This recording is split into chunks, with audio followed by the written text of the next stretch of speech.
안녕하세요, 리치노마드입니다. 주말 잘 보내셨나요? 제가 오랜만에 지금 영상을 업로드 하는데요.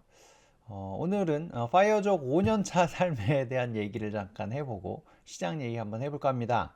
제가 오랜만에 영상을 지금 올리는 이유 중에 하나가 대구 출장을 다녔습니다. 이 강의를 하러 경제적 자유를 위한 배당주 투자라는 이 거창한 제목의 강의를 하러 갔는데요. 120명씩 4차례 거의 500명 가까운 분들을 만났는데 여기가 지금 웨딩홀입니다.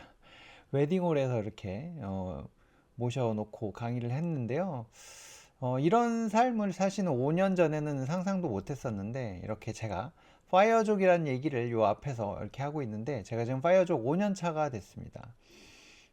대구에 가서 강의를 하고 왔는데요. 경제적 자유라는 걸 이루면 어떤 모습이 달라지고 어떻게 하면 좋을 것 같습니다 라는 얘기를 했는데 이 강의는 조금 다른 때랑 강의가 달랐습니다. 분위기가. 왜냐면 여기에는 이제 이 주식 투자에 관심 있는 분들만 오신 게 아니고 일반 회사의 이제 전체 직원들을 대상으로 하는 거라서 주식 투자 하시는 분들이 뭐 10%에서 20% 사이, 그렇지 않은 분들, 그러니까 관심도 아예 없는 분들도 꽤 많고, 관심은 있으나 저 어떻게 하는지 잘 몰라요. 이런 분들이 이제 거의 절반 정도 되는 이제 그런 비율이다 보니까 강의가 조금 쉽지는 않았습니다만 또 새로운 경험이었고, 어쨌든 또 이런 경험들을 하나씩 쌓고 있는 모습을 보면서 저도 좀 신기해하긴 했습니다. 그렇게 이제 강의도 하고 그다음에 또 구독자 모임도 했거든요. 마침 이제 대구에 간 김에 대구에서도 모임 한번 해주세요 이런 분들이 계셔서 같이 모임을 했었는데요. 저녁 7시부터 2시간 동안 장장 2시간 동안 20여 분이 오셔서 같이 이야기를 했고 뭐 그 전에 같이 식사도 간단히 하고 뭐 이랬는데 부부가 같이 오신 분도 있었고 자녀와 함께 온 아버지도 계셨고 비자발적으로 파이어족이 돼서 이제 어떻게 먹고 살아야 되나 물론 지금 혼자서 잘 하고 계시지만 또 같이 이런 고민들을 하고 계신 분들과의 이야기를 듣고 싶어서 오신 분도 있었고요. 다양한 이야기를 나누다 보니까 시간 가는 줄 몰랐고 또 이제 이런 아까처럼 이렇게 전체로 봤을 때는 약간 관심 없는 분들이 제 느낌입니다만 서울보다는 좀 적은 것 같았는데 또 여기 모이신 분들의 열기는 뭐 서울에서 모임하는 거랑 다르지 않았습니다. 근데 이제 제가 지인들도 좀 만났거든요. 아, 참. 이 지금 대구에서 모임한 거 공지 올려놨더니 서울이나 뭐 경기도는 모임 안 해요 이러시는 분이 있는데 서울 모임은 한 달에 2번 지금 하고 있습니다. 한 번은 이제 주말에 한 번, 평일에 한 번. 뭐 이제 내일 모레도 지금 서울 모임 진행하는데 네, 리노클럽 분들 이제 저희 지금 채널 멤버십인데요. 예, 요 멤버십 회원분들한테 먼저 신청을 받는데 요새는 여기서 다 마감이 되니까 이제 여러분들이 못 보시는 거고 어쨌든 이렇게 하고 있습니다. 이제 대구에 살고 있는 전 직장 후배가 있어서 같이 만났는데요. 지금 사업하고 있는 후배랑 울산에 자가에 대기업 다니는 김 부장님, 제 후배인데 같이 만나서 이런저런 얘기를 해봤는데요. 일단은 이제 아무래도 뭐 집값이나 이런 생활비 부담이 서울보다 좀 덜하기 때문에 재테크에 대한 개념이나 그러니까 뭔가 관심이나 이런 것들이 조금 덜한 느낌이 없지 않아 있기는 했습니다. 물론 뭐 관심이 많으신 분들은 여기나 뭐 저기나 다 똑같기는 한데 이제 평균적으로 봤을 때 약간 그런 느낌이 든다는 얘기고요. 또 이제 최근에 오늘 아침에 이제 뭔가 어떤 분이 블로그에 댓글로 뭐 희망퇴직을 고려하고 있는데 저 어떻게 하면 좋을까 이런 이제 댓글 남겨주셨는데 명퇴금을 받으면은 금융자산이 한 10억 정도까지 될 것 같다. 근데 선배들이 얘기하는데 이거 갖고 안 된다 그러더라. 생활비가 안 된다고 하더라. 뭐 이런 얘기를 써놓으셨어요. 거기에 월세 소득도 한 달에 한 100만 원 있으시거든요. 근데 이제 건강 문제도 좀 있고 상사와 갈등도 있어서 희망퇴직을 하면 어떨까 생각하는데 이게 가능할까요? 뭐 이런 질문을 하셨어요. 근데 사실 금융자산 10억이면 상위 1%거든요.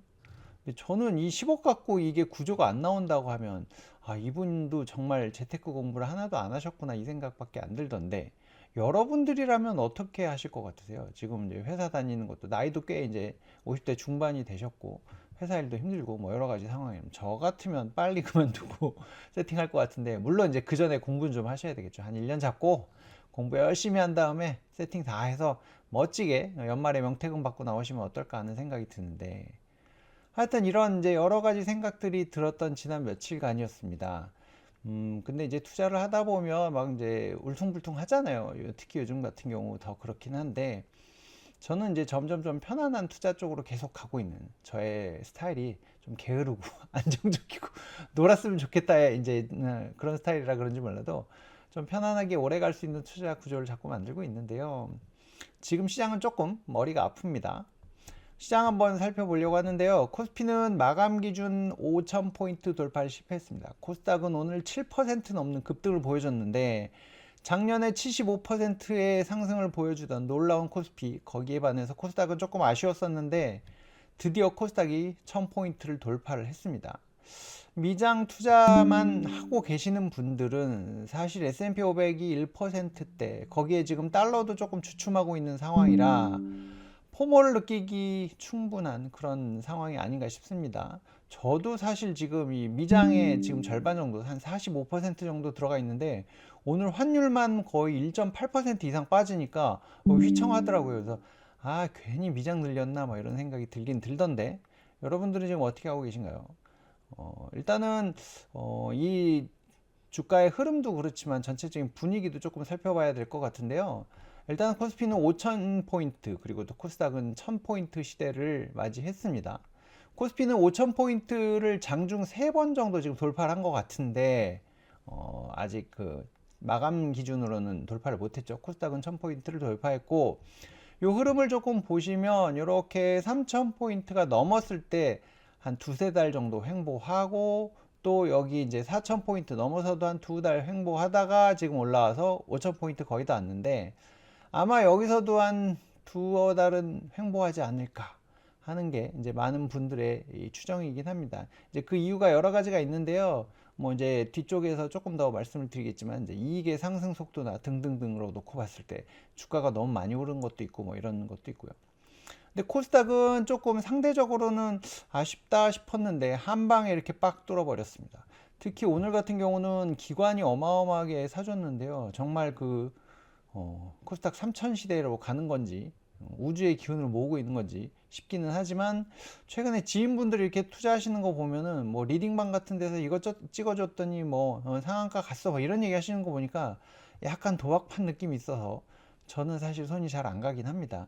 오늘은 이제 제 포트폴리오에서는 죄다 10%이긴 했지만 코스닥 쪽으로는 손이 잘 안 가는, 또 코스닥 레버리지 살려고 교육받는 사이트가 마비된다고 하던데 또 쏠림의 민족입니다. 한방의 민족. 근데 너무 이런 거 따라가시다가 물린 수가 있으니까 조심하시고요. 어쨌든 지금 최근에 국내 증시의 상승은 반도체가 이끌었는데요. 그래도 이제 지금 너무 많이 올라서 약간 주춤하기는 하지만 그래도 반도체다라고 얘기하시는 분도 있는데, 지금의 이제 분위기는 순환매 쪽으로 많이 가고 있는 상황이긴 합니다. 왜 앞으로도 반도체가 괜찮다라고 보느냐라는 얘기는, 이제 반도체 주가 상승률이 이런데 실제 영업이익의 상향 조정률 자체는 훨씬 더 가파르게 올라갔습니다. 그러니까 주가가 많이 올라가긴 했지만 이익으로 설명될 수 있는 부분이 아직 그만큼의 주가는 올라가지 않았기 때문에 여력이 남았다는 얘기인 거고요. 섹터별로 살펴보면 지금 이익의 증가율보다 주가 상승률이 훨씬 큰 섹터가 제법 많습니다. 그나마 여유 있는 게 이제 조선 쪽이 아직은 이제 저평가 상황, 이익의 상승률에 비하면 이제 뭐 그런 상황이고, 그 다음에는 지금 이제 반도체거든요. 그리고 이제 반도체가 사실이 이제 주식시장에 있는 종목 중에 한 37%가 반도체 종목이고, 그리고 이익의 비중은 거의 47%거든요. 그러니까 이 반도체 섹터가 잘 가면 우리 시장이 잘 갈 수밖에 없습니다. 오늘 이제 뭐 코스닥에서 올라간 종목들은 이제 반도체 소재나 뭐 이런 쪽에도 많이 있긴 하던데, 장비나 뭐 이런 쪽. 어쨌든 반도체가 잘 가야 되는데 반도체는 아직 덜 오른 거다, 이익 늘어난 거에 비해선 그런 얘기들이 나오고 있습니다. 이제 뭐 이론적으로는 굉장히 설득력이 있기는 한데 지금 딱 요 상황에서는 약간 순환매가 도는 상황 같아서 조금 숨 고르게 하다가 다시 또 이제 이익 더 나온대요 하면 한번 또 가지 않을까 싶기는 한데, 아직 뭐 공장 가동도 이제 안 되고 있는, 이제 막 짓고 있는 것 감안하면 이익은 더 늘어날 거다. 물론 이익의 상승률은 약간 둔화될 수 있지만 이익은 더 늘어날 거다라는 얘기가 있어서 반도체가 잘 갈 것 같고, 그런 것 따지면 코스피도 더 갈 수 있지 않을까 하는 생각을 저는 하고 있습니다. 근데 미국 주식시장은 지금 어디로 가고 있을까요? S&P 500에서 지금 자금 유출이 되고 있다는 얘기가 나옵니다. 이게 지금 S&P 500을 그려놓은 건데 이렇게 내려가고, 오히려 신흥시장 ETF 쪽으로 돈이 더 들어오고 있다고 하거든요. 그리고 금과 은, 은은 정말 요새 미친 것 같고, 구리, 뭐 원자재가 지금 급등하는 이쪽으로 가고 있거든요. 그리고 또 한편으로는 이제 대형주는 좀 상승세가 둔화되어 있는 상태에서 이 중소형주를 다루는 러셀 2000이 굉장히 가파르게 올라오고 있는 상황입니다. 이것도 이제 미장도 지금 약간 순환매의 흐름이고 이제 조금 퍼지고 있는 상황이긴 한데, 지금 이제 실적 발표 주간이잖아요. 막 실적 발표 계속 나오던데 이 이후에 이제 이 대형주들이 주도주로 좀 복귀할 것인가 이런 여부가 좀 결정되기는 하겠지만, 어쨌든 약간은 조금 주춤하고 있는 그런 모습이긴 합니다. 뭐 올해 미국이 중간 선거가 있어서 트럼프가 열심히 띄울 거라고는 하지만 맨날 뭐 이상한 소리 해갖고 불확실성을 자꾸 만들어내니까. 그리고 사실 미국 시장이 지금 4년 차 상승 중이어서 이제는 부담스러운 기간이 됐거든요. 상승장이 들어갔을 때 뭐 평균 60개월이 어쩌고 뭐 이제 이런 얘기들이 나오던데, 이제 많이 오른 기간이 있어서 이제 옆으로 좀 퍼지는 분위기라면 이제 신흥시장 쪽으로 가는 것 같고, 그리고 이제 그런 부분들이 국장에서도 나타나고 있거든요. 어쨌든 이제 미장도 약간 주춤하고 있어서, 그렇다고 국장은 너무 오르고 막 코스피로 튀고 있고 이래서 좀 어렵기는 한데, 이제 이런 와중에 돈을 들고 많이 오셨습니다. 시장에 돈이 많아졌고 지금 뭐 95조, 96조 뭐 이렇게 가고 있는데, 아까 말씀드린 대로 코스피도 너무 이제 많이 올라왔기 때문에 약간 횡보 가능성도 있고요. 지금 순환매 양상이 막 나타나고 있어서 나는 이거 들고 있는데 현대차 막 간다 그래서 잡았더니 이제 현대차 떨어지고 2차 전지 가고 있고 막 계속 돌거든요.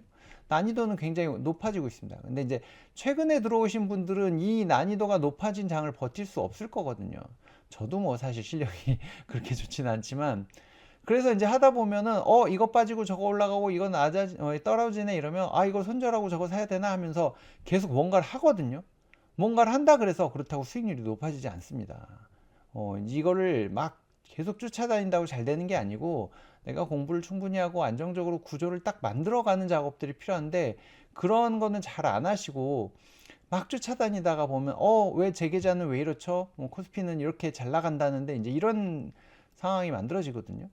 이거를 하실 때는 사실 내가 핵심으로 어떤 자산을 갖고 갈 건지, 그래도 S&P 500은 간다 이러면서 S&P 500의 비중을 늘릴 거예요. 뭐 나스닥이 그래도 괜찮지 않겠어요? 아니면 코스피 대형주는 괜찮을 것 같아요. 이제 이렇게 해서 좀 핵심 자산 만들어 놓고, 위성 자산으로 이제는 그래도 반도체가 앞으로 계속 좋을 것 같아요. 반도체도 사고 뭐 전력도 사고 뭣도 사고 이제 뭐 이렇게 해서 본인들이 좋게 보는 섹터, 요새는 뭐 로봇이 워낙 핫하니까 뭐 로봇 같은 것도 사고, 이제 뭐 이런 식으로 위성을 띄워서 구조를 짜는 작업을 해야 되는데, 그런 거 안 하고 누가 좋다 그러면 이거 사고 누가 좋다 그러면 이거 사고. 제가 여러분들의 계좌를 보지는 않았지만 본 것처럼 말씀드리면 뭐 종목 수는 한 30개 이상 되고, 이제 마이너스 돼 있는 종목들은 팔지도 못하고 다이소가 되어 있는 경우들이 대부분인데요. 요 얘기하면 다 공감하십니다. 그렇게 하지 마시고, 이제 내가 어떻게 갈 건지, 성장 중심으로 갈 건지 배당 중심으로 갈 건지, 이런 거를 이제 고려해서 짜셔야 되는데, 저 같은 경우는 요즘에 지난번에도 말씀드렸지만 올해는 그래도 좀 이제 지수 중심의 구조를 만들어 놓고, 지금처럼 이렇게 약간 횡보가 예상되는 시점에는 뭐 커버드 콜 같은 걸로 이제 뭐 이익을 조금 확보하는 형태로 가고, 이제 그렇게 해서 그리고 이제 최근엔 금도 조금 늘려놨거든요. 아무래도 좀 시장이 불안해지는 부분들이 많다 보니까 이제 그렇게 해서 구조 딱 짜놓고 있으니까 요새는 매매도 잘 안 해요, 사실은. 그냥 옆으로 약간 흘러가는, 예전에 저의 약간 모습이 다시 나타나는 게 아닌가, 조금은 또 안정돼 가는 게 아닌가. 근데 수익률은 작년보다 훨씬 좋거든요. 이제 이런 부분들이 그래도 내가 조금은 성장해 가고 있구나, 이 파이어족 5년차가 돼서 또 한 걸음 한 발짝 나가고 있구나라는 생각을 하는데, 여러분들은 어떻게 생각하고 계시나요? 다행히 제가 파이어족 5년 차인데 첫 해가 이제 22년도여 갖고 이제 시장도 어마어마하게 하락하고 뭐 이러면서 한 방 제대로 두드러 맞고 난 이후부터는 그래도 수익률이 꾸준하게 올라왔고, 지금은 이제 자산 규모가 계속 커지고 있는 상황이거든요. 그래서 그래도 굶어 죽진 않겠다, 열심히 공부하면 그래도 살아날 수 있겠구나 라는 생각을 하고 있습니다. 여러분들은 어떻게 준비하고 계시고 어떻게 대응하시는지 뭐 말씀해 주시면 좋을 것 같고요. 은퇴하신 분들, 그리고 앞으로 은퇴를 앞두고 계신 분들 제가 더 열심히 응원하겠습니다. 오늘은 여기서 마치도록 하겠습니다. 아직도 구독 안 하신 분들이 꽤 많은데요. 구독 부탁드리고요. 좋아요와 댓글, 알림 설정까지 부탁드리겠습니다. 오늘은 여기서 마치겠습니다. Design Your Life, 여러분들의 경제적 자유를 응원합니다. 고맙습니다.